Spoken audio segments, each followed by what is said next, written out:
Aladdin and the Magic Lamp. Once upon a time, a young man's father died. Aladdin, as that was the young man's name, took his father's place in running the family store with his mother. One day, a stranger walked into the store. "I am your uncle," said the stranger to Aladdin. "I have come to see you." "My father never spoke of a brother," said Aladdin. Aladdin's mother turned around. "My husband had no brother," said she to the stranger, narrowing her eyes. "I assure you it is true," said the stranger. "Years ago your husband and I agreed that if something should happen to him, since I have been very fortunate in my life, I would help to bring the same good fortune to your family." The mother was interested. "What do you have in mind?" she said. "I know of a secret place that holds many riches," said the stranger. "I will take your son there. With the wealth he will find, you and he will be set for life." And so the mother agreed. The old man and the boy traveled for days throughout the desert. At last they came to a cave. "You should know that I learned a bit of magic in my life," said the old man to Aladdin. "Do not be surprised by anything you might see." They stepped inside the cave and it was pitch black. The old man shook open his fist. A ball of light suddenly appeared, brightening the cave. Under the light, with one long finger, the uncle drew on the ground the shape of a circle. He pulled from his pocket some red dust and threw it over the circle. He recited magic words, and the earth trembled. The circle on the cave floor cracked wide open, and up through the cracks rose a giant white quartz crystal. It hovered in the air. "Do not be alarmed," said the magician. "What we want is under this crystal." He chanted a few more magic words and the giant crystal moved to the side and landed. Aladdin peered into the hole in the circle. The first few steps led into a deep abyss. "Fear nothing," said the magician to Aladdin. "You must go down these steps. At the bottom of the steps you will see a long hallway. Follow the hallway to a garden of fruit trees. Touch nothing. Go on and you will see a large flat stone. On top of the stone is an oil lamp that is lit. Pour out the oil and bring the lamp to me. Now go. Pour out the oil and bring the lamp to me. Now go." Aladdin stepped with care down the stairs. Just as the old man had said, at the foot was a long hallway that led to a garden of fruit trees. The trees were marvelous to behold, with fruit that sparkled and shone. He could not help but reach out and touch just one. Then, too late, he remembered what his uncle had said. But nothing terrible happened, so he figured he might as well put the fine jewel fruit in his vest pocket. The next thing he knew, he was plucking one more and then yet another jewel fruit, until his pockets were filled. Aladdin came to a large flat stone, and on it was an oil lamp, lit just as the old man had said. He poured out the oil and took the empty lamp back to the opening of the cave. Aladdin called out, "Here I am, uncle." The magician called out in a great hurry, "Give me the lamp quickly." "Just as soon as I'm up," said Aladdin, wondering why the magician seemed in such a hurry. "Hand over that lamp now," cried the old man, reaching down his hand. For you see, the only way the lamp could come out of the cave was as a gift from one person to another. The magician knew this. That is why he wanted to get the lamp from the boy as soon as he could. Then he would kill the boy. Aladdin felt a chill in the air. Something was wrong. Somehow he knew he must not give up that lamp. "Let me up first," said Aladdin. "Then will I give you the lamp." Aladdin felt a chill in the air. Something was wrong. The magician was furious. He fell into a rage and barked out magical words. The giant white quartz crystal rose up, hovered over the hole and landed. All was dark. Aladdin was trapped. For 2 days, Aladdin despaired. Why didn't I just hand over this old lamp? Who cares about it? Anyway, whatever might have come of it, it couldn't have been worse than this. What was I thinking? Rubbing the lamp, he moaned, "Oh, I wish I could get out of here." At once, a huge genie rose up into the air. "Master," boomed the genie, "is this your first wish to get out of this cave? 3 wishes are yours to command." Aladdin's mouth fell open, amazed. He mumbled yes, of course, as more than anything he wanted to get out of the cave and go home. The very next moment, Aladdin was outside his home, still holding the lamp and with all the jewel fruits still in his pockets. His mother could not believe what her son told her. "You tell me that's a magic lamp?" She laughed. "That old thing." She took the lamp, grabbed a rag and started to clean it. "If there were really a genie in this old lamp, I would say to it, 'Genie, make a feast for my son and me, and serve it on plates of gold.'" You can imagine the mother's surprise, for the genie rose up out of the lamp and said in a booming voice, "Master, your wish is my command." At once, a feast fit for a king weighed down her kitchen table, on plates of glimmering gold. Ezoic. Mother and son enjoyed this feast like no other. The mother washed and sold the gold plates, and bought necessary things to live. From then on, Aladdin and his mother lived well. One day, Aladdin thought to himself, "Why think small? With all the jewel fruits I have, I could marry the princess herself and become the prince of this land." His mother laughed. "You can't just go to a palace with some fine gifts and expect to marry a princess." But Aladdin wrapped some of the jewel fruits in silk cloth and went off to the palace anyway. The guards stopped Aladdin. He insisted he had something very valuable for the Sultan, and so they let him in. "The guards stopped Aladdin," said the Sultan. "What have you brought me that you say is so valuable?"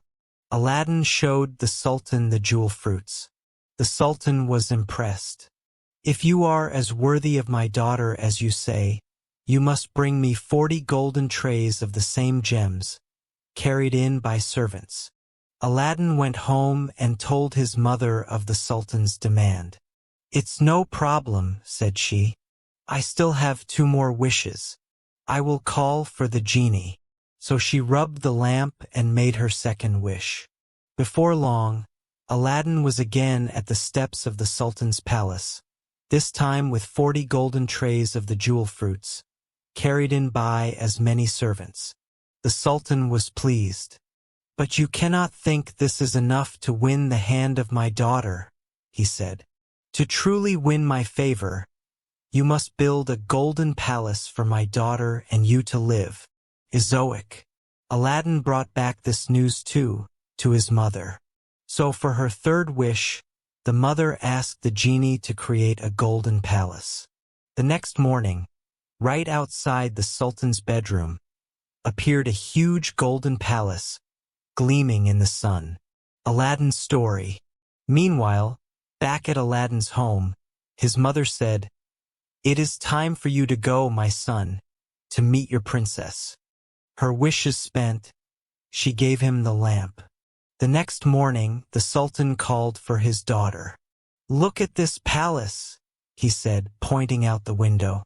"This is the husband for you." "Because of this palace?" said his daughter. "Have you even met this man?" "Why bother?" said the Sultan. "He can make a golden palace appear overnight. He's even more powerful than my royal advisor, the vizier." Ezoic. "Why bother?" said the Sultan. "He can make a golden palace appear overnight." "Why is being powerful all that matters?" said the princess. "Yesterday your vizier was most powerful man in the kingdom and I was to marry him. Today, this stranger is the most powerful man and I'm to marry him. Why do you think it matters to me who is most powerful? I am your father, the Sultan of this land, he roared. I say you will marry him. The princess threw up her arms in despair. It's no use. In her dressing room, the princess groaned. To Nadia, her lady-in-waiting, she said, My father is determined to marry me off, no matter what. To one powerful man or another, he hardly cares who he is. But madam, said Nadia, isn't this wonderful new stranger an excellent match? The princess looked at her lady-in-waiting. You don't know how lucky you are, she said. I would rather live your life than be handed off in this way. And I would rather live yours, said Nadia. The two of them stared at each other for a couple of moments. They were about the same height and had about the same color hair. With all the scarves that maidens like them wore. Let's do it, they said together. The two of them changed clothes. At that very moment, Aladdin was riding to the Sultan's palace on a white horse, ready to meet his bride. The Sultan warmly greeted him. Stay here in my palace until the preparations for your wedding are complete, he said. As tradition held, Aladdin could not meet the princess until their wedding day. He caught a glimpse of Nadia from a distance, covered in scarves, thinking she was the true princess. Aladdin, the Sultan, and everyone else in the palace waited with growing excitement for the wedding day, except for one. The uncle magician who had left Aladdin trapped in the cave was also the Sultan's vizier, except for one. In court, he recognized Aladdin at once. He knew there could be only one reason the young man could present all this magic to the Sultan. Aladdin must have somehow escaped from the cave with the lamp. I will get my revenge, swore the vizier. If anyone is to have the lamp, it is me. By his magic, he could tell where Aladdin had hidden the lamp. When Aladdin was sleeping, the vizier crept in and stole it. In a quiet place, the vizier made his first wish. Genie, do as I say. I want you to take Aladdin's palace to a faraway place in the desert that no one can find. What the vizier did not know was at that very moment, Nadia was inside Aladdin's palace, exploring it. And there is something else the vizier did not know. The genie thought the vizier had commanded to be taken far away too, along with the palace.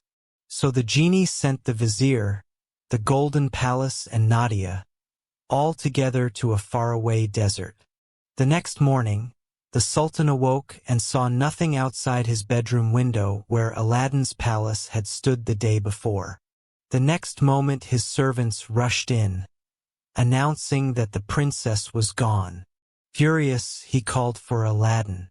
What have you done? The father yelled in a rage. Because of your magic tricks, I have lost my daughter. You must bring her back to me in 3 days, or it will cost you your head. Aladdin thought he would simply use his second wish and the genie would bring back the princess and the castle, too. But he looked everywhere for his magic lamp. It was gone. In despair, Aladdin could do nothing but to ride away from the Sultan's palace on the white horse he had rode in on. Sadly, he rode from town to town, but no one knew anything about a palace that had suddenly appeared overnight. You may wonder, where was the true princess all this time? Dressed as a servant girl, she had crept out of the palace the very day she had switched clothes with Nadia. Down to the marketplace she went, and there she met an aging merchant. Story. The old merchant told her he was tired from riding so many years from town to town, selling his potions and perfumes. He had many customers along the way who expected him, but he yearned to rest. The princess was dressed humbly, yet she carried herself like royalty. She gained the confidence of the old merchant. When she offered to ride his camel train in his place and share what she earned with him, he was delighted. And that is how our princess found herself up clopping through the desert, selling potions and perfumes from town to town. Back to Aladdin. 2 days passed, and he was no closer to finding his lost palace. Crouched in front of his tent, he held his head in his hands. Why the sad face? The princess, riding by, stopped her camel train. Perhaps a potion will make you feel better. No, thank you, said Aladdin. The only thing that could help is if I could bring back a princess who is missing and find my palace that was lost overnight. My goodness, said the princess, though Aladdin saw her only as a potions merchant. How did all of this come about? Aladdin described the golden palace that vanished along with the princess inside, and that he had but 1 day left to bring them back home, or lose his life. Oh, this is an impossible task. The true princess knew it must not be she who was inside the palace, but the pretend princess. Do not despair, said the true princess. In my travels, I heard of a golden palace in the desert that suddenly appeared out of nowhere. Do not despair, said the true princess. You did? Said Aladdin, looking up. Where? I can take you there if you like. If we left now, we could get there by morning. I am grateful, said Aladdin. He had left all the jewel fruits with his mother except one. This he offered to the camel rider as payment. Oh, keep it, she said with a wave of her hand. It's no trouble. Bring your horse to ride alongside my camel. Riding through the night, the two of them spoke of many things. Aladdin marveled at the young lady's easy manner and generous spirit. He somehow knew that she could be trusted. Before long, he told her the rest of his story, how he discovered the magic lamp in the cave in the first place, how he used his wishes to impress the Sultan so he could marry the princess, and how the lamp was later stolen from him. What makes you think the princess would have wanted to marry you? Said the true princess. Well, you know, said Aladdin, musing, I never thought of that. This and other matters of the heart and mind passed between them as the two rode through the night. As the morning's dawn brightened, Aladdin and she were riding in a path between two very tall walls of rock. Rose-colored they were, with thin bands of white and blue. Suddenly the tall rock walls ended, and they arrived at a clearing. Look, said the princess, pointing ahead. Is that it? It is. Aladdin cried out with joy, recognizing his palace. I hope the princess is still inside. Then he added, though even if she is, without my lamp I couldn't get them both back before the 3rd day. Just then Nadia, who had been carried away along with the palace as you must know, was looking out the window at the new guests. To her surprise, she recognized the rider of the camel train as none other than her beloved former mistress. She waved at them both to come to the front door. The servants let in the guests. Nadia took them to the drawing room and shut the door. She said, Mistress, how glad I am to see you. I'm glad to see you too, Nadia. Aladdin was amazed. You know each other? The princess only said to Nadia, Tell me, how did you find being a princess? At first I loved it. What's not to love? I liked well enough the fine gowns and all the attention I got. But I got carried away with this palace, and the vizier is here too. For the last 2 days he has done nothing but fly about in a rage and smash things. He terrifies me. He can be scary, said the princess, who knew the vizier and what he was capable of. He terrifies me. There's more, said Nadia. He said with his lamp, Tomorrow we'll return to the Sultan's land and I will have to marry him. You said, with his lamp? Aladdin and the princess looked at each other. The princess turned to Nadia. Wait a minute. I have a plan. The princess gave Nadia one of the sleeping potions in her stock of merchandise. She told Nadia that when the vizier returned that night, she must pour the sleeping potion into his wine. He would fall into a sleep so deep that he would not be awakened by any noise. That is what she did. When the wicked man was snoring, Nadia, the true princess, and Aladdin searched everywhere for the magic lamp. At last they found it. The lamp in his hands again, Aladdin said, "Now I can make my second wish. I am going to wish for this castle and everyone in it to go back to the Sultan's kingdom, except for the vizier." "Wait," said the true princess. "Leave me behind, too." Aladdin urged her to come with him, but the princess would have none of it. She liked too well the life of freedom she led as a merchant who traveled from town to town on camel. Aladdin did not like at all that she would be left behind with the vizier, but she assured him the vizier would not awaken for hours, and she would have plenty of time to get far away. So Aladdin rubbed the lamp and stated his wish to the genie. In a whoosh, Aladdin, the palace, and Nadia were all transported back to the very spot where the palace had stood before. The Sultan was delighted to have his daughter back, or you might say, the young woman he believed to be his daughter, covered as she was in scarves. "We will hold the wedding in 3 days," the Sultan said to Aladdin. Yet a sadness was growing in Aladdin's heart. Nadia was indeed a nice young woman, but there was something about that woman who rode the camel train, the one who sold perfumes and potions. He could not get out of his mind the sound of her laugh, her clever mind, and the comfort of her company. At last he rubbed the lamp. At last he rubbed the lamp. "Master," said the genie, "this is your third and final wish. Is it mountains of jewels you want, power over all the neighboring lands, or the strength of 100 men?" "None of that," said Aladdin. "I wish you to take me to that young woman I met, the camel rider, the one who sold perfumes and potions." "But master, this is your last wish," said the genie. "You could offer this woman your heart, and she may not agree. You'll miss your chance to marry the Sultan's daughter and become a prince."